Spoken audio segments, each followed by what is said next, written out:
Bonjour à tous et bienvenue sur Allo fait dodo, le podcast SOS des parents qui vous aide à vous sentir épanoui, reposé et surtout serein dans votre rôle de parent. Parce que nous sommes convaincus que la famille est un tout, où chaque membre a sa place et où le mal-être de l'un impacte le bonheur commun, nous vous proposons ici une approche à 360 degrés de la famille. Nous vous parlons de votre quotidien sous tous ses angles. Vos enfants, vous, en tant que parents, mais aussi et surtout la qualité de la relation sont au cœur des sujets de chaque épisode. Toutes les semaines, je reçois des experts, des consultantes et des consultants, des professionnels de la petite enfance qui, à l'image de Caroline Ferriol, fondatrice du village Fait Dodo, ont tous en commun d'être passionnés et profondément bienveillants dans leur approche et leurs conseils. Nous parcourons ensemble les sujets qui vous intéressent, vous intriguent et vous troublent parfois. Car oui, en tant que parent, de nouvelles questions émergent chaque jour et les bonnes réponses font toute la différence. Très bonne écoute à toutes et à tous. Bonjour Coralie. Bonjour Aurélie. Bienvenue Coralie sur le podcast d'Allo fait dodo. Coralie, c'est un plaisir de te recevoir aujourd'hui. Alors sur le podcast, on a déjà évoqué, sur quelques épisodes, nous avons parlé des troubles de l'oralité et puis on a évoqué aussi cette spécificité que sont les freins restrictifs buccaux. Et là, aujourd'hui avec toi, eh bien écoute, on va pouvoir parler de tout ça en même temps. Puisque de par ta pratique, tu touches aux deux aspects. Je précise que tu es ostéopathe. Et donc, on va avoir plein de choses à évoquer avec toi aujourd'hui. Mais dans un premier temps, je vais te laisser bien sûr te présenter. Ça marche. Déjà, merci de me recevoir aujourd'hui. Donc, c'est une première expérience pour moi sur ce format-là. Donc, merci beaucoup. Moi, j'ai 33 ans. Je suis ostéopathe depuis un peu plus de 10 ans. Je pratique en libéral dans un cabinet dans les Yvelines. Et je suis également maman d'une petite fille d'un peu plus de 2 ans. Que dire? Par où commencer? Déjà, depuis que je pratique l'ostéopathie, j'ai toujours reçu des enfants en consultation. Sauf qu'en fait, dans nos études d'ostéo, dans le socle de base, on va dire, on fait très peu de pédiatrie. Donc, en fait, dès que j'ai eu mes premières consultations enfants, je me suis vite retrouvée confrontée à des échecs thérapeutiques, pour être très honnête, avec des problématiques, des motifs de consultation que j'avais même moi du mal à identifier. Des fois, un inconfort, les parents parlaient d'inconfort de leur enfant et moi, en tant que praticienne, j'avais du mal à l'identifier. En fait, ça collait pas avec ce qu'on avait appris à l'école, pour être très clair. Donc, j'ai commencé à faire des formations post-grad ostéo en pédiatrie dès le début de ma pratique. Et dans toutes ces formations-là, on n'a jamais évoqué les troubles de succion, les freins restrictifs buccaux et les troubles de l'oralité. Donc, en fait, mes 8 premières années de pratique, j'ai fait de la pédiatrie, j'ai vu des enfants, mais je ne savais pas identifier ces troubles-là. Et je me suis mis à en être consciente et à les identifier, quand moi, je l'ai vécu en tant que maman. Donc, en fait, j'ai eu une petite fille en 2019. Et à partir de ce moment-là, j'ai été confrontée, moi, maman, à des troubles de succion, d'allaitement, des complications et secondairement des troubles de l'oralité. Donc, je me suis retrouvée de l'autre côté, on va dire, et je me suis en fait formée en même temps que je le vivais, moi, en tant que maman, perso. Ça s'est mélangé, en fait. L'année 2019, entre la naissance, le confinement, et ça a été un joyeux bazar. Donc, voilà, je me suis formée en tant que pro, en même temps que j'accompagnais ma fille dans le perso. Mais souvent, je trouve, il y a énormément dans les professionnels de santé, il y a souvent ce profil-là, en fait. On se forme parce que ça me tient à cœur, mais parce que souvent, on y est confronté en perso. Donc, bien sûr. Ça, c'est pour le cheminement. Qu'on trouve nos limites aussi à un exactement, moment donné. Exactement. Et qu'on va aller chercher des ressources ailleurs. Exactement. Coralie, avant de rentrer dans le vif du sujet, ce que je te propose, c'est peut-être de définir pour les parents qui nous écoutent, qui n'auraient pas écouté les précédents épisodes sur les troubles de l'oralité ou sur les freins restrictifs buccaux. Est-ce que tu peux nous définir ce que sont ces problématiques et puis en quoi c'est lié à ta pratique d'ostéopathie avant qu'on puisse rentrer dans les conseils que tu souhaites nous partager aujourd'hui? Alors, on va commencer peut-être par les freins restrictifs buccaux. Donc déjà, pour les citer anatomiquement, en fait, on a des tous des freins dans la cavité buccale, dans la bouche. Donc, on a un frein de lèvre supérieure, 2 freins de joue, un frein de lèvre inférieure et un frein au niveau sous la langue, un frein de langue. Donc, en fait, on est tous physiologiquement avec des freins. Ils ne sont pas respectifs chez tout le monde, mais on a tous des freins. Leur fonction, c'est de rattacher les parties molles au squelette, enfin, peu importe. Et en fait, la difficulté de ça, c'est de pouvoir analyser et évaluer à quel point ils sont gênants pour les fonctions buccales de l'enfant, pour les fonctions buccales de langue, pour les fonctions buccales de succion, pour les fonctions buccales de mastication, phonation, déglutition. Voilà, en fait, ils vont rentrer en jeu tout au long du développement et de la croissance de l'enfant dans toutes ces fonctions-là. Et donc, la difficulté, c'est ça. Aujourd'hui, on en entend beaucoup parler, c'est d'être capable de positionner le curseur de à quel point ils sont gênants, à quel point ils sont restrictifs et à quel point ils sont gênants dans la fonction des choses. On voit souvent des parents qui nous demandent juste avec une simple photo en disant voilà, fais une photo de la bouche de mon enfant avec la langue, etc. Il a un frein restrictif. En fait non, sur une photo on ne peut pas faire un diagnostic, il faut évaluer les fonctions, il faut les coter, il y a des grilles d'évaluation, il y a des scores, voilà, ça fait partie, il y a tout un tas de choses, il y a l'observation, il y a l'évaluation, il y a comment se passe la vie de cet enfant au quotidien, ce que nous disent les parents, voilà, il y a tout un tas de paramètres. Donc c'est pas quelque chose de simple. Et je pense que peu importe le chemin, il faut que la personne, le professionnel de santé qui est formé là-dessus, en tout cas, il faut que le parent reparte avec une évaluation, pas en information, mais avec une évaluation complète de la chose. Et c'est ce qui est difficile aujourd'hui en fait, dans ce monde-là. Par rapport à ma pratique, moi, le motif de consultation qui est lié à ça, en premier lieu, j'allais dire, c'est les troubles de succion, que ce soit au sein ou que ce soit au biberon. C'est-à-dire que c'est un enfant qui va être en difficulté pour la succion quelle qu'elle soit. Et le parent, c'est souvent les mamans, mais les mamans nous signifient des douleurs au sein, des douleurs à l'allaitement, ou un allaitement qui se passe pas bien, ou des grosses difficultés à la prise du biberon, un enfant qui est complètement inconfortable au biberon, ou des difficultés de poids, ou des problèmes de reflux et de coliques. Et en fait, c'est en ça que ça rejoint nos pratiques ostéo, parce que c'est des motifs de consultation en ostéo qu'on a tous les jours. Les parents qui viennent nous voir en disant, voilà, mon bébé a un reflux, mon bébé a des coliques, mon bébé pleure beaucoup, mon bébé très inconfortable, mon bébé a du mal à se positionner au sein, il a un problème au niveau des cervicales, je sens qu'il n'est pas bien, etc., etc. Donc, je ne dis pas que tous ces motifs-là égalent derrière forcément un frein restrictif buccal, mais en tout cas, moi, c'est ce qui m'a alerté dans ma pratique, de me dire maintenant, avec ces motifs de consultation-là, je vais toujours regarder la bouche des enfants et faire une évaluation de ça. En fait. C'est ce qui me manquait, en fait, dans ma pratique, clairement. Je pense que je suis passée pendant des années, sans doute, à côté de coliques qui étaient liées à la base, un problème de succion ou un problème de mobilité de langue, typiquement. Des coliques Par exemple. Et oui, par exemple. D'accord. Ouais. Ok. Donc, ça, voilà, c'est pour la partie frein restrictif buccaux. Et pour la partie oralité, c'est un petit peu plus, j'ai pas le bon terme, je cherche, un petit peu plus... peut-être difficile à faire le lien. C'est-à-dire que si je reprends la définition d'un trouble de l'oralité alimentaire, on peut se dire, en faisant un premier raccourci, que c'est d'abord des difficultés alimentaires. Ok, ça, on comprend bien ce que c'est un enfant qui a du mal à s'alimenter. Ok. Ça, c'est la définition que tu fais du trouble de l'oralité. C'est un enfant qui a du mal à s'alimenter? Non, mais c'est le raccourci qu'on fait souvent. On se dit, mon enfant ne mange pas bien, donc il a un trouble de l'oralité alimentaire. Maintenant, ça s'appelle des TAP, ça s'appelle des troubles alimentaires pédiatriques. Mais en fait, ce trouble-là, il ne regroupe pas que des difficultés alimentaires. En fait, souvent, il y a plein d'autres difficultés associées.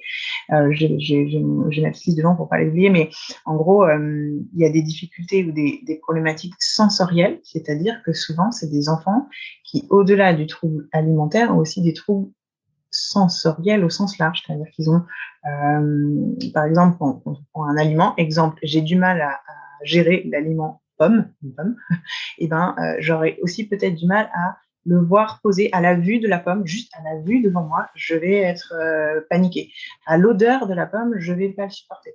À la toucher, je ne vais pas le supporter. En fait, ils ont tout un tas d'autres sens que juste la cavité buccale qui sont déjà trop en alerte. Voilà. Donc, Et c'est pour ça que je passe par là pour l'expliquer, c'est en ça dans ma pratique où ça m'a interpellée, c'est-à-dire que c'est des enfants qui, au niveau corporel, avaient une sensibilité exacerbée. Donc, c'est des enfants que je ne pouvais pas manipuler et que je ne pouvais pas toucher.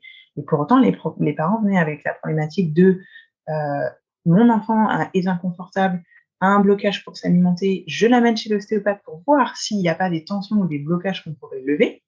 Et moi, je me retrouvais face à des enfants que je ne pouvais pas manipuler. Et je ne comprenais pas le lien. Je ne comprenais pas pourquoi, en fait. On m'amenait pour un problème, il ne s'alimente pas. Moi, en face, il fallait que je le manipule pour éventuellement regarder si ça n'allait pas. Et donc, en fait, en cheminant, j'ai compris, en étant formée, j'ai compris que le trouble de l'oralité, le trouble buccal, il était souvent lié à un trouble sensoriel global du corps entier. Et donc moi, pour pouvoir les manipuler, il a fallu que je travaille sur le sensoriel du corps entier de ces enfants. Donc il y a des séances où je ne les manipule absolument pas. Je ne peux pas poser les mains sur eux tellement ils sont en alerte rouge, en mode survie, en mode ne me touche pas du tout. Je suis au niveau sensoriel, c'est pas possible pour moi. Ils se mettent à pleurer, ils se mettent dans des manières impensables. Enfin voilà. Et donc en fait, c'est tout un travail de guidance parentale et d'exercice à donner aux parents pour diminuer leur seuil de vigilance et de sensibilité pour pouvoir les manipuler après. Donc, c'est compliqué peut-être à imaginer, mais encore une fois, c'était lié à un échec thérapeutique complet. C'est-à-dire, je ne pouvais pas répondre à pourquoi mon enfant ne mange pas, et 2, je ne pouvais pas évaluer s'il y avait des tensions corporelles chez cet enfant. Et donc, alors, deux questions, Coralie. Là déjà, par rapport à ce que tu évoques, est-ce que tu peux nous préciser quel est ton public, quel est l'âge des enfants que tu reçois? Là, par exemple, tu nous décris les enfants que tu ne peux pas toucher. Ce sont quoi? Ce sont des tout petits nourrissons qui démarrent la diversification alimentaire. Ce sont des enfants plus grands? Il y a de tout, j'ai envie de dire, même avant. C'est-à-dire que typiquement, pour ceux d'avant, on disait trouble de la succion, éventuellement problème de son inspective buccale, il y en a dès cet âge-là, même dès les premiers jours de vie ou les premières semaines, qui peuvent déjà à l'examen buccal être dans un inconfort tel que j'ai du mal à réaliser un examen buccal. Mettre les doigts dans la bouche, soulever la langue, tirer les doigts, soulever la lèvre supérieure, c'est déjà compliqué. Ou même avant ça, juste m'approcher du visage et des lèvres et des gencives, c'est déjà compliqué. Ils se mettent déjà dans un état, pleurs, tension, ils ont le visage qui rougissent. Enfin, voilà, c'est difficile. On sent qu'ils sont dans la difficulté vraiment, voire même dans la douleur, je pense. Donc il y a des tout petits, et puis il y a des plus grands. Après, sur vraiment mon enfant a des difficultés pour s'alimenter, effectivement, on commence à le voir au moment de la diversification, quoique à ce moment-là, on s'inquiète pas trop, on se dit bon, ça va passer, il y a le temps, ça va. Et un petit peu plus tard, peut-être au bout d'un an et demi, quand l'enfant il s'alimente pas de façon solide et qu'il est encore exclusivement au lait et qu'il cumule tout un tas de problématiques, on commence à les voir arriver à ce moment-là. Et souvent, on les voit arriver, j'allais dire, pas forcément au début du parcours, à la fin, quand ils ont vu le pédiatre, que le pédiatre dit « oh, tout va bien », quand ils ont vu tout un tas de gens et que personne ne leur amène vraiment une solution, en fait. J'ai de tout, très honnêtement, j'ai de tout dans les âges. J'ai du tout petit comme du... Alors, j'ai pas forcément dans ce trouble-là des très grands. Là, le plus grand en oralité que j'ai, il doit avoir 5 ou 6 ans.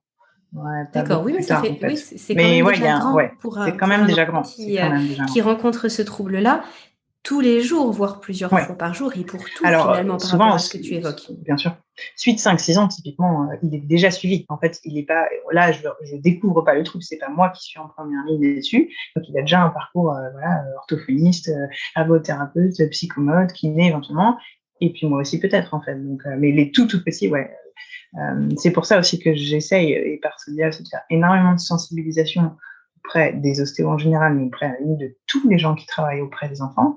C'est-à-dire que dès le départ, si on identifie un trouble, mais il faut le travailler, et plus vite, comme tout, plus vite on le travaille, et plus vite on a des résultats dessus. Alors si on le laisse le trouble s'installer, après c'est super dur, quoi. Bien sûr. Donc, voilà, c'est pour ça, c'est l'idée. La deuxième question que j'avais, Coralie, c'était le fait que tu évoques que tu ne pouvais pas manipuler l'enfant parce que pour lui, au niveau sensoriel, c'était trop difficile. Est-ce que tu peux m'éclairer du coup sur ce point-là? C'est-à-dire que pour ensuite avoir des résultats dans ta pratique, il fallait que tu fasses plusieurs pas pour le manipuler parce qu'effectivement, c'était la manipulation, donc ta pratique ostéopathique qui ensuite l'aidait, ou alors finalement, la pratique ostéopathique, c'était que la cerise sur le gâteau et c'est vraiment tout ce qui se passe avant qui est intéressant. Là, est-ce que tu peux m'éclairer là-dessus? Je suis pas sûre d'avoir très bien compris. Oui. c'est dans ce que je rencontre sur cette roue-là, c'est plutôt ta deuxième version qui est la vraie, c'est-à-dire que bien souvent, de séance en séance, juste en ajustant les exercices sensoriels qu'on peut faire avec eux et avec les parents, on a déjà des résultats sans même faire de technique ostéo, en fait, effectivement. Donc souvent, on arrive, on a en tête, on a dû faire 1, 2, 3 séances. À la 4e, j'ai pu poser mes mains sur lui. Et en fait, au niveau corporel et tension, il n'y en avait pas tant que ça. Donc, c'est un exemple parmi d'autres. Mais du coup, ouais, ce travail-là, il avance déjà énormément sur en fait, toutes leurs attitudes, comment expliquer, un peu neurologiques, réflexes ou moteurs ou d'apaisement ou de sommeil, en fait, on se rend compte que quand ils lâchent un petit peu du lest sur le sensoriel global, comme par hasard, tout un tas de choses s'améliorent par le fil des choses. Effectivement, on a effectivement moins de travail après. Ouais, carrément. Est-ce que tu as envie de nous en parler un petit peu, là, justement, de ce que tu proposes aux parents, de ce que tu fais pendant tes séances, vu que là, tu nous dis, je manipule pas forcément, et peut-être même que j'ai presque pas besoin de manipuler. Alors, qu'est-ce que tu fais? Comment ça se passe? Qu'est-ce que tu conseilles aux parents? Finalement, c'est quoi une séance pour ça avec toi? Alors, pour être très honnête, ce que je vais diffuser là, ça peut heurter un petit peu si le public ostéo m'écoute. Ça va être un peu... j'ai eu des stagiaires qui sont venus voir au cabinet et je leur dis, vous voyez, quand je fais des séances comme ça, je sors un petit peu du cadre de pratique ostéo parce que ce que je propose, je ne fais pas de l'ostéopathie. Je ne pose pas les mains sur l'enfant. On peut se dire, c'est pas une séance d'ostéo ce que je propose, on est d'accord. C'est pas non plus un bilan orthophonie parce que ce n'est pas mon rôle. Donc, je code pas tout ce que les orthophonistes peuvent coder et je ne regarde pas l'enfant manger. Enfin, j'ai pas les outils d'un cabinet d'orthophonie. Et on est sur un truc un peu entre deux où je les observe quand même. Ils sont pas en train de manger, mais j'ai tout un tas d'autres signes d'appel. Et puis, j'ai tout un tas de jeux, j'ai tout un tas de jeux, d'outils sensoriels avec lesquels je travaille pour dire aux parents, vous voyez, quand je lui propose ça, il a telle réaction. Donc, à la maison, je vous propose ça comme exercice pour continuer à travailler. Donc, pour répondre à ta question, déjà, en 1, il y a un gros travail de récolte de données et d'anamnèse, d'enquête sur le quotidien de l'enfant. Et pour ce faire, je leur fais remplir 3 fiches PDF en amont de la consultation. Quand ils prennent rendez-vous, je prévois un bilan d'1h30. Et en fait, en amont, ils ont tout un tas de documents à me remplir, notamment sur l'histoire de l'enfant au quotidien, donc la grossesse, la naissance, l'accouchement, etc. L'histoire de l'alimentaire de l'enfant et tout un tas d'items sensoriels. Exemple, est-ce qu'il accepte le bain? Est-ce qu'il accepte qu'on lui passe de la crème sur le corps? Est-ce qu'il accepte qu'on lui sèche ses cheveux? Est-ce qu'il accepte les soins du visage, les cotons-tiges, les soins dans le nez, la brosse à dents? Enfin, tout un tas de choses qui sont finalement dans le quotidien de l'enfant, mais qui nous donnent tout un tas d'informations sur est-ce que le sensoriel, c'est OK, en gros. Donc déjà, en récoltant les données là, même avant d'avoir l'enfant en séance, en lisant mes grilles d'évaluation, je sais déjà en fait quel genre d'exercice et quel genre de trouble je vais trouver en fait. Et bien souvent, ça se retrouve. Donc voilà, ça c'est pour la récolte. Et après, quand l'enfant est devant moi, avec les parents avec moi, et typiquement en fait, je sors tout un tas de jeux que j'ai au cabinet sur un tapis d'éveil au sol. Je me mets avec l'enfant au sol et souvent avec le parent, et je le laisse évoluer avec tout ce que j'ai dans ma boîte à outils sensorielle. J'ai des balles à picot, j'ai des balles qui frottent, j'ai des balles molles, j'ai des balles dures, j'ai des balles gluantes. Enfin voilà, j'ai tout un tas de trucs différents. Et généralement, ce qui est assez probant avec l'oralité, c'est que ce que l'enfant n'arrive pas à toucher avec la plante des pieds ou avec la plante des mains n'arrivera pas en termes de texture dans sa bouche. Donc déjà, si l'enfant n'est pas OK avec des textures franches au niveau de ses pieds ou au niveau de ses mains, il pourra pas les mettre dans sa bouche. Exemple, la purée, ça colle, c'est humide. Et si l'enfant, alors j'ai pas de purée au cabinet, mais j'ai des textures qui s'en rapprochent. Et donc, si l'enfant n'est pas OK avec ça, il ne le mettra jamais dans sa bouche pour la simple et bonne raison que l'origine embryonnaire des cellules plante des pieds, plante des mains est la même origine embryonnaire que les cellules de la cavité buccale. Donc déjà, ça, si c'est pas OK, ce qu'il ne peut pas voir, ne peut pas sentir, ne peut pas entendre et ne peut pas toucher n'arrivera pas dans sa bouche. Donc, alors là, je te propose qu'on s'arrête juste une seconde là-dessus. Ouais. C'est extrêmement intéressant, c'est même extraordinaire en fait de savoir ça et puis d'avoir conscience de ça. Donc les cellules embryonnaires des plantes de pied et des paumes de main et de la bouche sont identiques et donc il y a vraiment un schéma par rapport à ça. Donc ça veut dire que Ça veut dire qu'il y a un travail à faire sur les pieds, sur les mains, pour Oui. qu'ensuite ça arrive à la bouche. Complètement. Et moi, ce qui m'interpelle dans mes séances ostéo, typiquement, si on fait le parallèle, on se dit, mais quel est le rapport? Eh ben, par exemple, si des enfants sont en réelle difficulté sensorielle sur la plante des pieds et sur la plante des mains, bien souvent, au niveau moteur, c'est des enfants qui vont très peu passer par le rampé ou par le quatre pattes. Parce qu'il faut mettre ses mains par terre et ses pieds par terre pour faire du rampé et du quatre pattes. Donc, les parents vont me dire, ah bah, c'est bizarre, il a fait du ventre-dos. Et après, il s'est mis assis, et de assis, il s'est mis debout. Il n'a pas eu de phase en appui sur ses pieds et sur ses mains de façon quatre pattes, quoi. Il faut être quand même bien en appui sur ses mains, quoi. Enfin, il y a tout son poids sur ses mains. Quand on est assis ou debout, un peu moins, quoi. Les mains, on peut les laisser un peu de côté, quoi. Donc, en fait, c'est ça, dans les données qu'on récolte, en fait, on se dit, ah oui, tiens, il y a tel indice, et puis tel autre indice, et puis tel autre indice, en fait. Donc, exemple sur ce trouble-là, on pourrait se dire, OK, mon enfant n'arrive pas à manger de la purée, ou ça lui provoque des hauts le cœur, voilà. Et ben, je dis aux parents, bah, ça paraît bête et méchant, mais écoutez, laissez-le s'il est OK, patouiller avec ses pieds et avec ses mains dans de la purée. On s'en fout s'il ne le met pas dans sa bouche tout de suite, mais tant que ce process-là ne sera pas OK, eh ben, ça n'arrivera pas à la bouche, parce que dans l'autre aspect sensorimoteur, si l'enfant ne fait pas du main-bouche avec l'aliment, si nous, on est en face avec une cuillère et qu'on lui dit « vas-y, mange, et mange », ça ne marchera pas. Il faut que ce soit lui qui l'initie. Oui, je fais une parenthèse, Coralie, mais effectivement, ça fait complètement écho à des choses qu'on a pu évoquer déjà sur le podcast avec notre Madame Miam, qui est la nutritionniste pédiatrique dans le village Fédodo, et qui nous expliquait ça, comme quoi aussi elle justement, elle organisait des ateliers pour que les enfants puissent patouiller avec les mains, les pieds, et découvrir de nouvelles textures, et que ça les aidait énormément ensuite à aller à cette étape de la bouche, et que souvent les parents ne font pas le lien. C'est compliqué de savoir ça quand on n'est pas informé. Bien sûr. Donc, oui, effectivement, mais c'est très, très intéressant d'insister sur cette information, de la diffuser au maximum, parce que j'imagine qu'en plus, pour les enfants, ça doit renforcer leurs troubles à partir du moment où on les force, puis sans passer par le bon chemin. Tout à fait. Le forçage fait que de toute façon, le forçage alimentaire, rend la chose complètement déplaisante. Et s'il n'y a pas de plaisir, eh ben, on n'y arrivera pas. Enfin, voilà, si c'est toujours associé à du déplaisir ou à une situation contrainte, l'enfant ne mangera jamais avec plaisir, clairement. Et en fait, je passe la plupart de ces séances-là à expliquer ça aux parents. Clairement, je fais un travail d'explication, de sensibilisation et effectivement de remettre les choses dans l'ordre.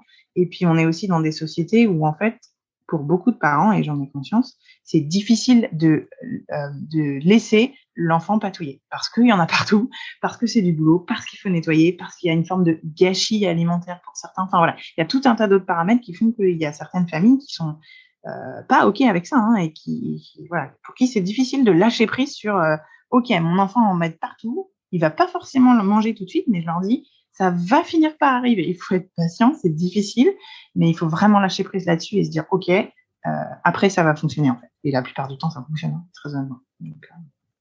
Est-ce qu'il y a un lien entre freins restrictifs buccaux et troubles de l'oralité? Alors, il n'est pas cliniquement, dans les études, c'est pas prouvé. Mais moi, ce que j'observe, c'est pas scientifique ce que je vais raconter, mais c'est qu'effectivement, si des enfants ont du mal à mobiliser leur langue dans tous les plans de l'espace, si on parle de langue, parce que la langue est attachée et peu mobile à cause d'un frein restrictif, idem, ils vont pas désensibiliser leur cavité buccale. Et ce, dès la 12e semaine de grossesse. La 12e semaine in utero, le frein de langue et la langue sont fonctionnels à peu près à partir de la 12e semaine de grossesse. Donc, si la langue, elle reste au centre de la cavité buccale, bien souvent en bas, ils vont pas aller chatouiller leur palais, ils vont pas aller chatouiller leurs joues, ils vont pas aller chatouiller leurs gencives, enfin voilà. Et tout ce travail-là de désensibilisation de la cavité buccale, qui doit être fait naturellement par la langue, est moins fait.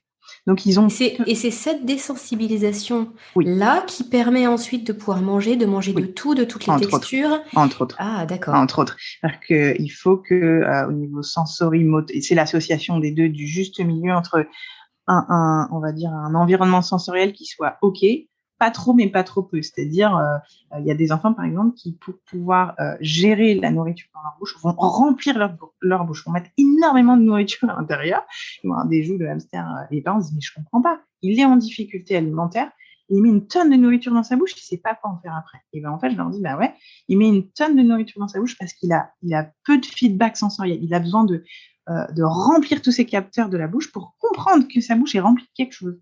Donc là, lui typiquement, celui-là, il a une hyposensibilité buccale parce que sans doute la langue n'a pas fait le bon travail. Il y en a, ça va être l'inverse. Ils vont avoir une hypersensibilité buccale où dès qu'on va mettre un grain de riz, ils vont avoir, je me dis, mais on va leur mettre un grain de riz et ça va leur provoquer un réflexe naseux. C'est juste un petit grain de riz. Donc c'est cette modulation sensorielle et motrice qui rentre en compte dans les troubles de l'oralité. Et alors là, tu évoques quelque chose qui trouverait son origine in utero. Là, pour les freins restrictifs, tu parlais, c'est la 12e semaine ou la deuxième la semaine? La 12e, oui, on est d'accord. La 12e semaine. Est-ce qu'il y a une explication à cela? Est-ce qu'on sait pourquoi, à partir de cette 12e semaine, pour certains enfants, c'est OK, tout va bien se passer, et puis pour d'autres, il y a cette difficulté-là et qu'on va retrouver ensuite après la naissance? Alors, pour parler purement du frein restrictif de langue, il peut y avoir une explication dans les recherches en ce moment sur l'épigénétique, c'est-à-dire que pas sur les troubles de l'oralité qui en découlent, ça c'est un peu la loterie, j'allais dire, mais sur vraiment la ligne centrale et la langue et le frein de langue, et pourquoi il est restrictif chez certains et pourquoi il n'est pas chez d'autres. Pour la faire courte, en gros, il y a une mutation sur un gène, c'est le gène MTHFR, qui fait que, j'essaie de la faire très courte, qui fait que on a un défaut de mort cellulaire sur la ligne centrale. Donc, au lieu d'avoir une ligne centrale de l'embryon, on va dire, normalement constituée, il y a trop de cellules qui s'accumulent. Au lieu d'avoir ce qu'on appelle une apoptose et une mort cellulaire programmée, on a moins de morts cellulaires que prévu. Donc, en fait, on a un amas de cellules sur la ligne centrale dont on ne sait pas quoi faire, qui adhère et qui fait un frein restrictif. Donc ça, c'est pour la langue quand tu parles de la ligne centrale. Ouais. Mais pour les autres aussi, pour sans doute la lèvre supérieure et les joues, en fait, au début, toute la cavité buccale n'est qu'un centre et puis elle se développe après, en fait. Donc, je pense que les dernières études, c'est sur le frein de langue, mais je pense que tous les freins restrictifs ont quasiment la même origine épigénétique. Donc, de part, alors, une question qui est peut-être un peu annexe, mais peut-être pas tant que ça. Ce gène-là, donc, que tu évoques, il n'a de répercussions que au niveau buccal ou alors est-ce qu'on peut retrouver d'autres choses ailleurs en se disant, finalement, c'est la même modification épigénétique qui a donné ça et ça? Oui. Sans doute, alors peut-être je dis une grosse bêtise, ça faudra peut-être le vérifier, mais justement sur les défauts de mort cellulaire sur la ligne centrale, je pense que c'est les mêmes qui codent pour les fentes palatines, tout ce qui est malformation de la ligne centrale vraiment. Quand les enfants ont vraiment des problématiques de fermeture, ce qu'on appelle du tube neural dans le canal central. Donc, ça code pas que pour ça, à mon avis, de ce que j'en ai compris. Je remette le nez dans les études cliniques, mais ça code sans doute pas que pour ça. Et il y a autre chose aussi en dehors de ce gène-là. Il y a aussi une modification de notre génome par rapport aux fonctions qu'on en fait. C'est-à-dire que depuis de nombreuses années, on mastique et on mâche de moins en moins et on exerce de moins en moins nos fonctions buccales parce que on a une nourriture qui est de plus en plus transformée, pré-mâchée, industrialisée.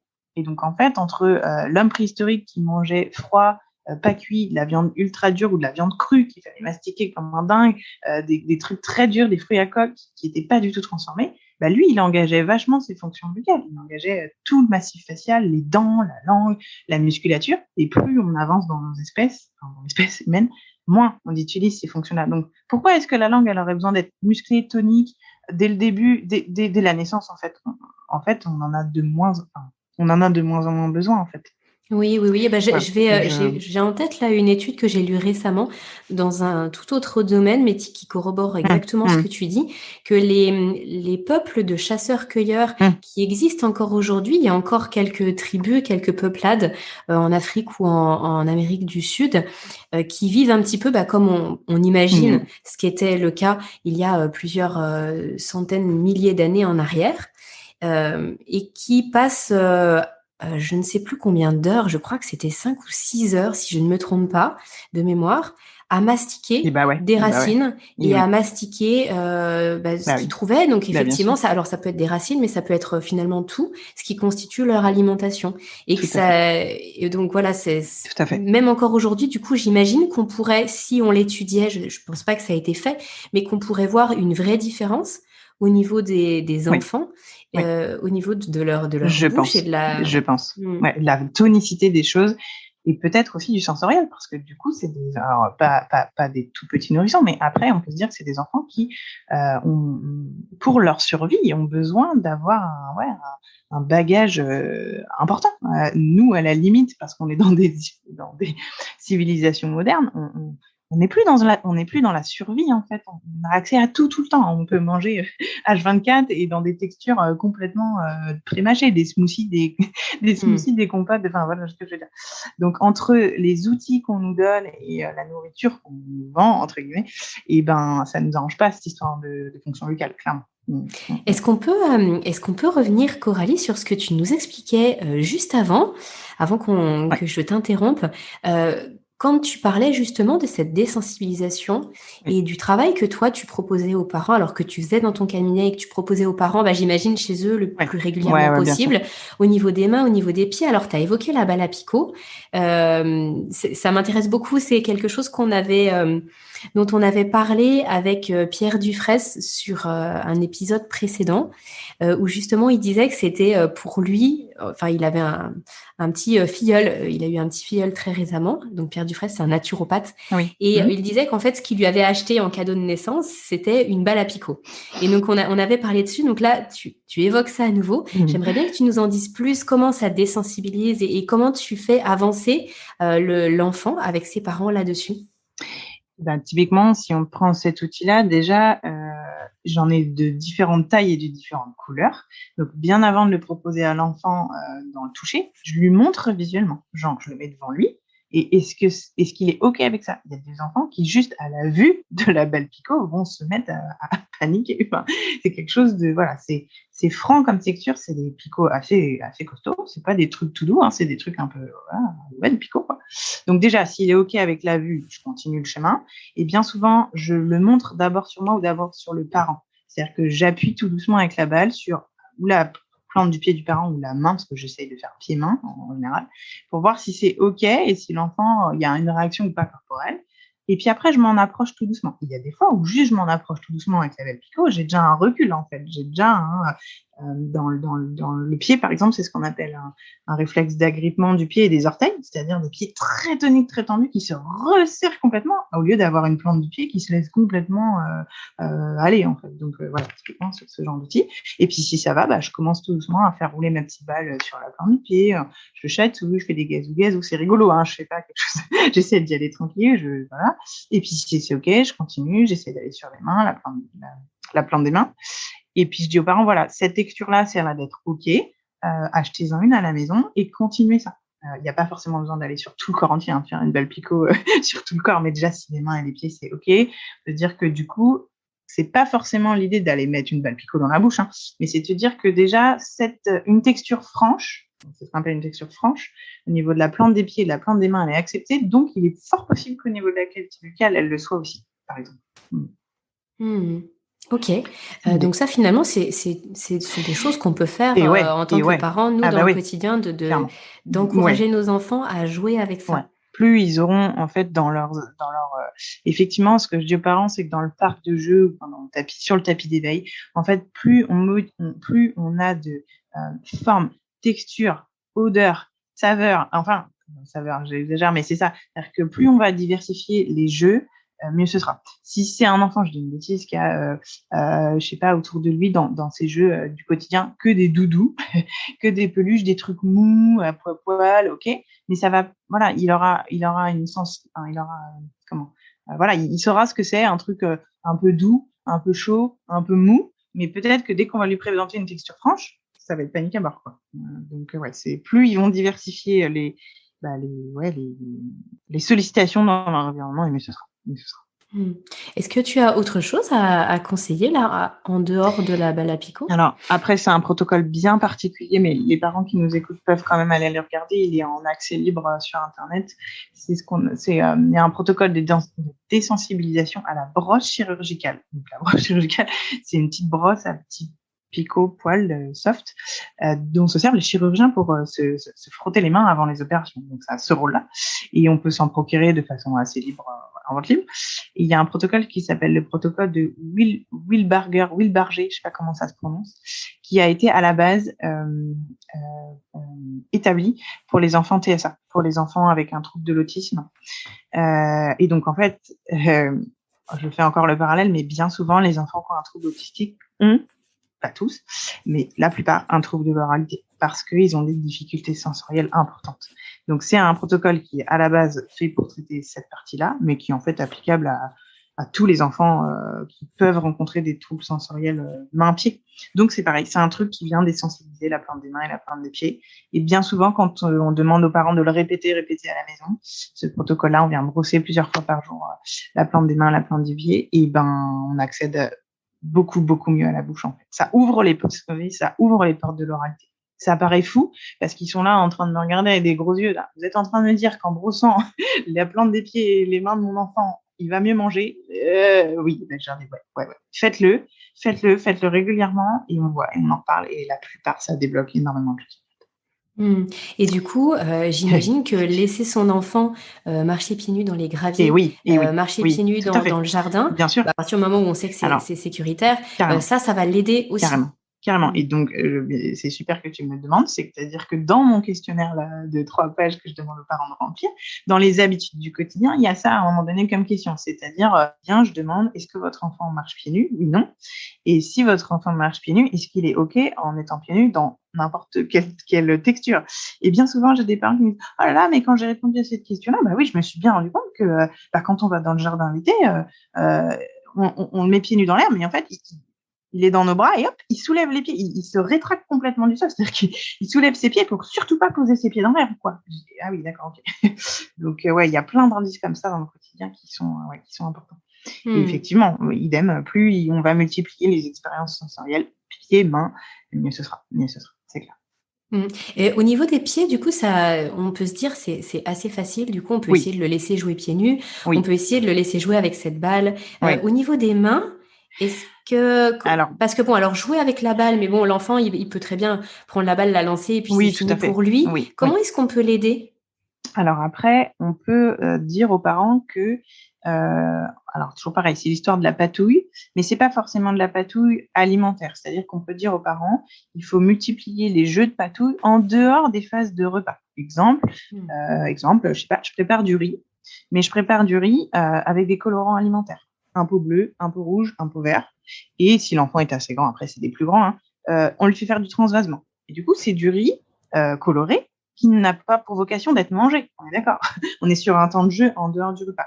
Donc, en fait, il va faire de la patouille alimentaire en dehors des phases du repas. Et donc, en fait, comment dire, il y aura peut-être pas, ou sans doute pas, c'est ça l'intérêt, tout le stress lié au moment du repas. Il faut absolument qu'il mange. Enfin voilà, il n'y a pas toute cette pression-là. En fait, c'est de dire, OK, là, on est sur un temps de jeu avec quelque chose d'alimentaire qui est transformé en forme ludique, mais dont la finalité n'est pas de finir dans la bouche. Et donc, en fait, plus l'enfant va multiplier ces temps de jeu-là, on peut faire pareil avec, je sais pas, de la semoule. Voilà, il y a plein de petits trucs sur Internet. On peut faire un espèce de mélange. Alors moi, j'ai testé avec ma fille, c'est un truc absolument infâme, mais qui fonctionne.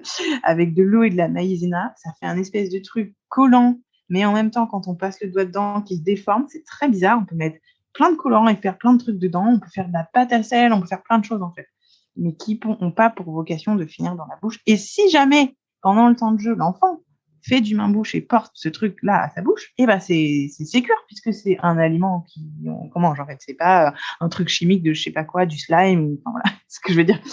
En fait, c'est ça, c'est ce que je dis aux parents. C'est faites avec ce que vous avez à la maison, mettez du colorant, mettez du fun, et faites-le jouer avec. Ouais, c'est très parlant. Coralie, j'aimerais bien, parce qu'on l'a évoqué du coup en préparation de cet échange, j'aimerais bien que tu nous parles un petit peu d'un post que tu avais fait sur Instagram et en tout cas qui a généré la rencontre entre toi et Caroline Ferriol. C'était très intéressant. J'ai vraiment envie que tu nous parles de ça parce que c'était en lien avec le sommeil des enfants et je pense que ça va intéresser de nombreux parents. Tout à fait. Alors, pareil, je vais essayer d'être claire dans ce que je dis parce que c'est pas évident de le résumer. Il est probable que les enfants qui souffrent d'un trouble de l'oralité, voire même des enfants qui ont des freins restrictifs buccaux, pour ceux qui ont une sensibilité ou une sensorialité exacerbée, en fait, ont un système, ce qu'on appelle neurologique autonome, qui est tout le temps en alerte. C'est-à-dire que tous leurs sens sont toujours en éveil, mais trop en éveil. La vue, l'odorat, l'ouïe, le toucher, c'est-à-dire qu'à la moindre stimulation, ils sont au taquet au niveau des réponses corporelles. Donc, j'ai exemple, augmentation du rythme cardiaque, de la respiration. En fait, ils sont en hypervigilance tout le temps. Et donc, ça, pour être dans l'apaisement vers le sommeil et bien dormir, ça peut poser problème. C'est des enfants qui vont avoir du mal à aller vers l'apaisement et qui vont avoir vraiment du mal à lâcher prise parce que leurs sens sont trop exacerbés. Et donc, en fait, ça se passe au niveau de la modulation du nerf vague ou du système vagal. Et c'est entre autres ce qui nous conditionne à être plutôt, réactif face à un danger. Donc je me mets où mon corps se met, c'est pas volontaire de notre part, hein. C'est face à un danger, mon corps mobilise toute l'énergie pour faire face au danger, donc augmentation du rythme cardiaque, augmentation de la respiration, transpiration, mise en mouvement, agitation, ça c'est quand il y a un danger. Et inversement, quand je suis dans des bonnes conditions pour m'apaiser, et tous ces paramètres-là diminuent. Donc mes battements cardiaques diminuent, ma respiration ralentit, ma température corporelle diminue, mon tonus diminue, et je vais vers l'apaisement. Et donc ça, c'était clair. Parce que j'ai perdu personne. Et donc ça, c'est au niveau de cet apaisement et du coup de la mobilisation, de la mobilisation du nerf vague. Oui. C'est là où ça pêche pour les enfants qui auraient des troubles de l'oralité et éventuellement des freins restrictifs. Alors, donc, est-ce que tu peux simplement me redire dans quel sens ça va? Ça va dans un sens où, alors attends, que je reforme ma pensée. Bien sûr. Est-ce que c'est la difficulté de mobiliser son nerf vague qui fait qu'on est en hypersensibilité, que les enfants vont être hypersensibles, ou c'est parce qu'ils sont hypersensibles qu'ils ne peuvent pas appuyer sur cette pédale de frein et puis du coup mobiliser tout leur système nerveux parasympathique et dont le nerf vague? J'aurais plutôt tendance à dire la deuxième proposition, mais après c'est toujours pareil, c'est qui de la poule ou de l'œuf. C'est plutôt parce que les capteurs, leur modulation sensorielle est dans l'excès, que du coup il y a ce qu'on appelle un défaut d'intégration des données au niveau du nerf vague. En gros, au lieu d'intégrer, je dis une bêtise, le thé est chaud, je me brûle parce que le thé est trop chaud, il va intégrer le thé est tiède. Mais en fait, non, il est brûlant, en fait. Donc, c'est un défaut d'intégration sur le nerf vague, et sans doute parce que les capteurs cellulaires, ce qu'on dit la 12e semaine de grossesse, là, ça vient de là, et la modulation, elle est pas bonne dès le départ, en fait. Et donc, si je fais le parallèle, nous, en ostéo et en thérapie manuelle, on n'a pas trop un rôle sur les capteurs sensoriels parce qu'on ne va pas révolutionner cellule par cellule les capteurs de l'enfant, sauf par les exos qu'on donne à faire aux parents à la maison, on est d'accord. Par contre, on a un rôle sur le nerf vague parce qu'il sort au niveau de la base du crâne, au niveau entre l'occiput et la première cervicale. Et s'il y a des tensions à cette zone-là, c'est à nous aussi d'aider l'enfant à améliorer en fait sa gestion de ce circuit-là. C'est difficile à expliquer, mais c'est là où est notre rôle aussi. Et alors, arrête-moi si je me trompe, mais de ce que j'en sais, Justement, c'est le fait de venir plaquer sa langue au niveau du palais qui vient activer le nerf vague. Et donc, forcément, si les enfants ont des freins restrictifs buccaux, c'est très difficile pour eux de venir monter leur langue au palais et de s'apaiser. Tout à fait. Alors c'est vrai que j'évoque ça parce que du coup, moi, à titre personnel, c'est quelque chose que j'ai constaté sur mon fils. Il ne sait pas monter sa langue au niveau de ses dents du dessus de façon volontaire et au niveau de son palais. Donc là, j'imagine que tu as des choses à nous dire là-dessus parce qu'il y a le lien qui j'imagine, est direct. Oui, en fait, c'est ça. Ça, c'est vraiment un lien mécanique pur. C'est la langue appuie sur le palais, la suture palatine. Pareil, j'essaie d'être assez rapide dans les explications, mais ça vient imprimer une notion de circulation des liquides intracrâniens dans le crâne et une espèce de ventilation des os du crâne. Et ça aide à bien dormir. En fait, on a une bonne ventilation du cerveau notamment et un refroidissement du cerveau parce que l'air circule bien dans les sinus, parce que l'air passe par le nez et non pas par la bouche. C'est purement mécanique en fait. Et en fait, souvent, de ce que tu as dit avant, les enfants souvent peuvent cumuler les difficultés. C'est-à-dire qu'une langue qui mécaniquement ne tient pas au palais et ce système de ventilation du cerveau qui se fait pas bien, donc un sommeil de mauvaise qualité par ce biais-là, et peut-être aussi pour certains un nerf vague qui est en alerte rouge tout le temps, un système parasympathique qui est tout le temps en alerte rouge et qui a du mal à lâcher. J'en ai qui cumulent malheureusement. D'accord, donc les deux sont distincts en fait. Les deux sont distincts, mais les deux ont quand même une interaction aussi sur le nerf vague et sur la mécanique crânienne, si je peux être, parce que c'est ce qu'on fait en ostéo, en chiro, en thérapie manuelle, sur la mécanique crânienne au sens large. En fait. Ouais. Est-ce qu'il y a d'autres éléments, d'autres techniques, d'autres pratiques que les parents peuvent faire avec leur enfant pour stimuler le nerf vague? Alors, pas tant pour le stimuler, mais justement alors, si c'est des enfants dont on vient de parler, qui sont plutôt en alerte rouge tout le temps, constant, en fait, ce mode-là, c'est des parents qui nous décrivent des enfants ou inconfortables, ou douloureux tout le temps, ou qui pleurent beaucoup et qu'on ne peut jamais poser. Alors, on peut faire le parallèle avec le reflux, bien sûr, je ferme pas la porte au reflus, au RGO, voilà. Mais voilà. Et souvent, c'est des parents qui nous disent, le seul moyen de l'apaiser, c'est de le bercer. Et effectivement, quand on est dans le bercement ou dans l'auto-bercement, ou en tout cas dans le rythmique, on vient aussi diminuer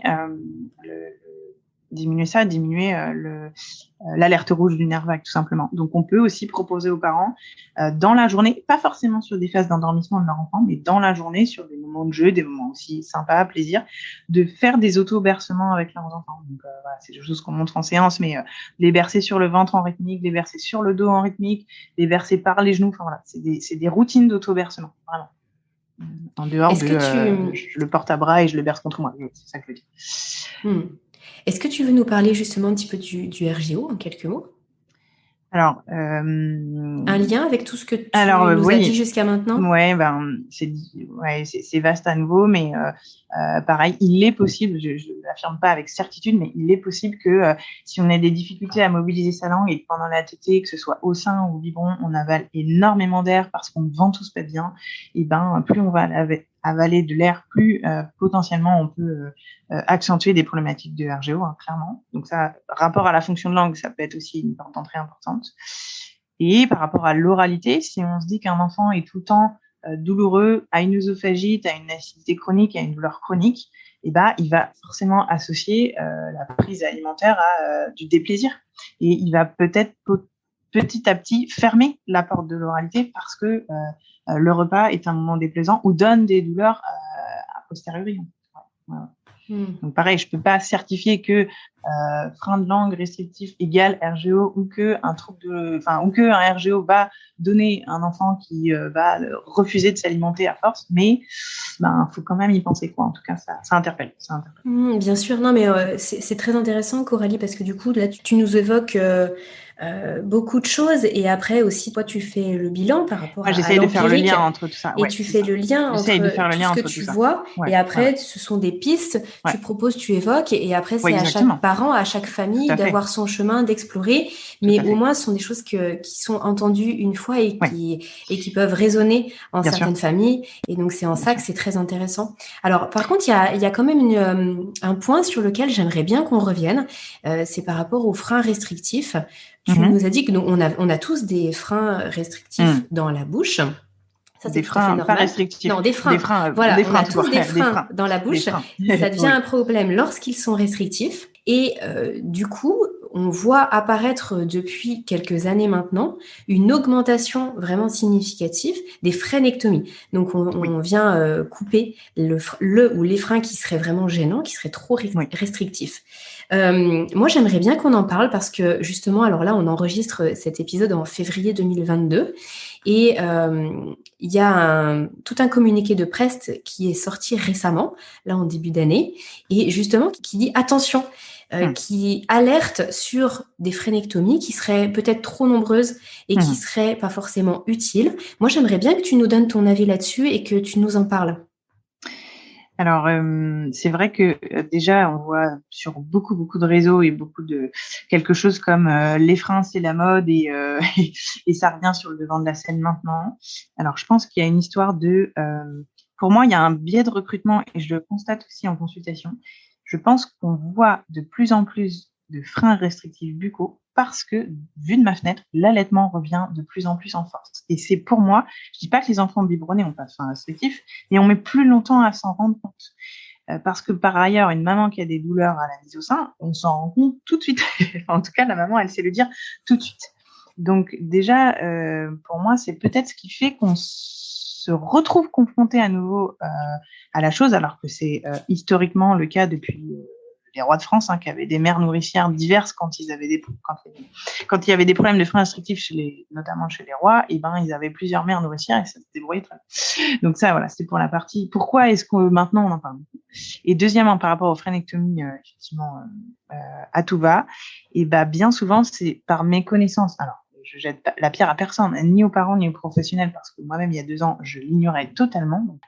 Parce qu'en fait, on a tendance à se dire, OK, on coupe, ça libère, c'est réglé, la fonction de langue se rétablit et on repart pour... voilà. Mais sauf que la réalité est tout autre, c'est que bien souvent, et surtout les mamans qui sont en souffrance, qui ont des allaitements très compliqués, je peux le témoigner, je suis passée par là aussi, je peux en témoigner, se disent, OK, on va couper, ça va être magique, mes douleurs vont être résolues, mon enfant va se mettre à bien téter, et puis voilà. Et sauf que dans 99,99% des cas, c'est pas le cas, parce que si la langue et les fonctions n'ont pas été rééduquées, et la frénectomie va être un échec, voire même le frein va se réattacher plus adhérent qu'avant, parce que c'est une phase de cicatrisation. Donc il y a une grosse attente, et je pense une grosse attente de la part des mamans, souvent en disant allez, on y va, ça va le faire, je prends rendez-vous dans 3 jours, ça va le faire. Et non, bien souvent c'est l'inverse qui se produit. Donc c'est sans doute par méconnaissance, c'est pas du tout par voilà. Et également, je pense qu'il y a quelque chose à évoquer et à noter. Et ça, on en avait parlé avec Manon, qui est orthophoniste, et qui nous avait dit que justement, même avec des freins restrictifs, l'enfant, donc le tout petit, puis l'enfant, puis l'adulte, va s'adapter. Et en fait, le problème, il n'est pas forcément tant au niveau du frein restrictif que de la possibilité ou pas pour la personne et pour l'enfant, du coup, de s'adapter. Parce que finalement, il va trouver d'autres façons de mastiquer, de manger avec sa langue. Et puis finalement, rien qu'en l'aidant à faire quelques mouvements, en travaillant un petit peu, il va complètement pouvoir fonctionner, entre guillemets, de façon tout à fait normale et ça va pas le gêner. Donc là, l'idée de venir sectionner systématiquement, on peut comprendre que c'est trop et il faut que ce soit au cas par cas.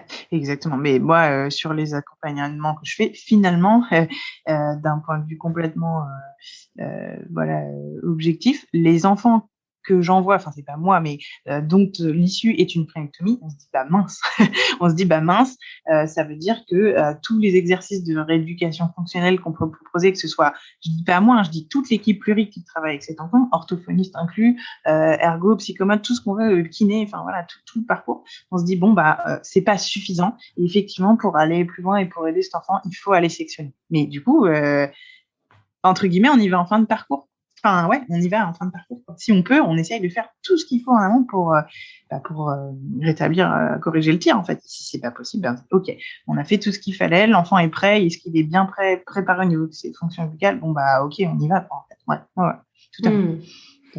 Bah, je renvoie les parents qui se poseraient la question là-dessus au communiqué de presse. D'ailleurs, je le mettrai peut-être en lien oui, dans oui, dans il est la bien. description de la Société française de pédiatrie, parce que je trouve que c'est important d'avoir toujours une mesure dans ce qu'on du fait, recul dans ce qu'on aussi, bien dit, du sûr, recul, et puis bien de sûr. prendre plusieurs avis et de pas Tout à se fait. dire Foncer c'est tête forcé, baissée, voilà, foncer tête baissée en se disant ça va régler tous mes problèmes, parce que souvent c'est pas le cas. Mais alors, du coup, tu me tendais la perche là tout à l'heure en parlant des autres personnes avec lesquelles tu pouvais travailler, parce que c'est une question que je voulais te poser.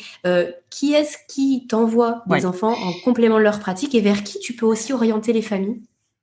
Alors, qui est-ce qui me les envoie? J'allais dire que majoritairement, celles, parce que c'est souvent des femmes quand même, celles qui me les envoient, ce sont celles qui sont avec l'enfant dans les premiers jours de vie, ou en tout cas les premières semaines. Donc, les mamans, quand elles sont alertées, elles se disent, tiens, il y a un trouble, et je sais que mon ostéo le fait, admettons. Sinon, c'est les consultants de lactation et BCLC, les sages-femmes, les auxiliaires PR, toutes les équipes qui peuvent graviter autour de l'enfant dans ses premiers jours de vie et qui vont constater qu'il y a un trouble, qu'il y a quelque chose qui dysfonctionne. Donc ça, c'est plutôt les prescripteurs, pourquoi les enfants atterrissent chez moi. Et après, l'équipe pluri avec laquelle je travaille, et ben effectivement, orthophoniste, consultante de lactation et BCLC, parce que ça peut être l'inverse, ça peut être une maman qui vient avec un enfant, par exemple, allaité, ou même biberonné, on est d'accord, qui pour autant a pas une conduite de l'allaitement ou on va dire une conduite du biberonnage optimale, où le biberon est pas donné de la bonne façon. Donc je dis, bah là, il faut que vous soyez accompagné par quelqu'un dont c'est le métier à 100%. Moi, je connais des choses, mais c'est pas mon métier de vous accompagner. Voilà. Orthophonie aussi. Et par rapport à ce qu'on disait tout à l'heure sur l'intégration neurosensorielle, parce que c'est comme ça s'appelle quand il y a un trouble, ergothérapeute et psychomotricien. Mais c'est aussi des gens qui sont formés en intégration neurosensorielle et qui sont sensibilisés sur les troubles de l'oralité, bien souvent. C'est des gens qui ont multiplié les formations et qui sont donc kiné, je commence un petit peu parce que c'est pareil, c'est du cas par cas dans mon secteur, mais j'ai une kiné qui s'est formée en maxillofacial. Donc voilà. Et en dernier lieu, et pas forcément en dernier parce que j'y pense là, l'orthodontie fonctionnelle, c'est pour les plus grands souvent, où du coup il y a une prise en charge de remettre la langue au centre du problème, rééduquer la langue, ou porter des appareillages, mais dont le rôle est d'abord de remuscler et replacer la langue, avant même de penser à mettre un appareillage pour agrandir le palais ou placer les dents définitivement. J'en suis là aujourd'hui. Coralie, tu as évoqué à plusieurs reprises le fait que tu t'étais formée, donc en plus de ta formation initiale d'ostéopathe. Est-ce que tu veux nous en dire plus par rapport aux formations que tu as suivies? C'était des formations auprès de qui, en fait? Dans quelle branche? Par rapport à quoi?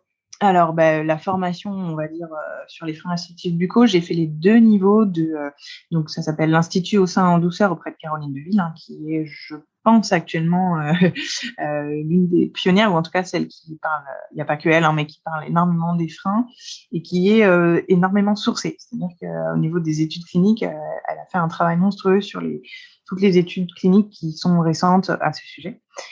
Et sur la partie oralité, c'est un peu plus, pas confidentiel, mais comme je l'ai vécu moi en tant que maman et que ma fille a été suivie en orthophonie. D'ailleurs, il y a un super site à vous communiquer, le site de Marie Poirette, Parents Équipés, qui fait un travail formidable sur les troubles de l'oralité alimentaire et qui met plein de choses en ligne pour les parents, notamment elle fait des ateliers pour les parents sur l'oralité.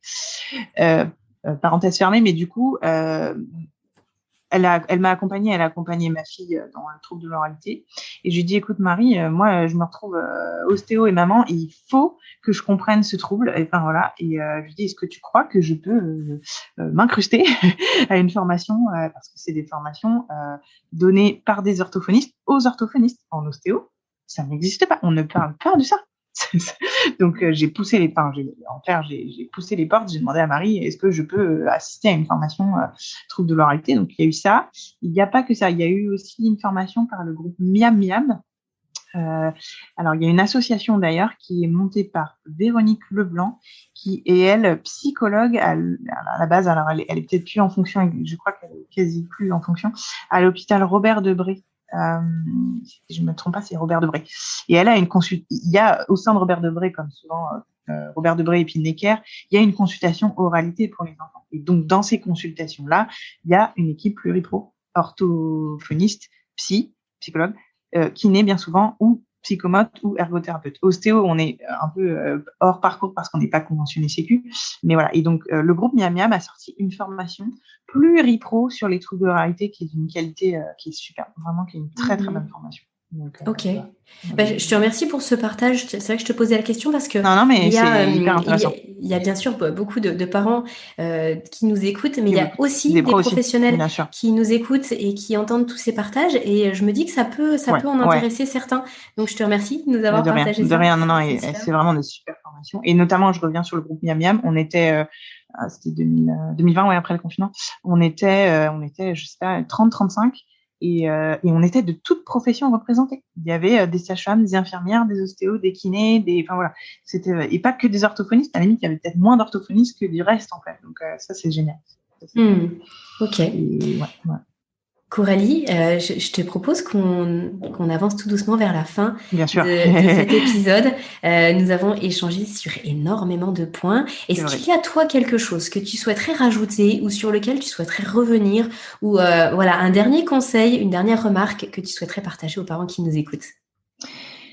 J'allais dire à tous les parents, faites-vous confiance. Si vous sentez qu'il y a un trouble ou quelque chose ne va pas pour votre enfant, ne restez pas avec ça, consultez, ou en tout cas consultez des gens formés et informés, et n'ayez pas peur d'aller pousser des portes, peut-être sur d'autres chemins que ce qu'on vous conseille d'habitude.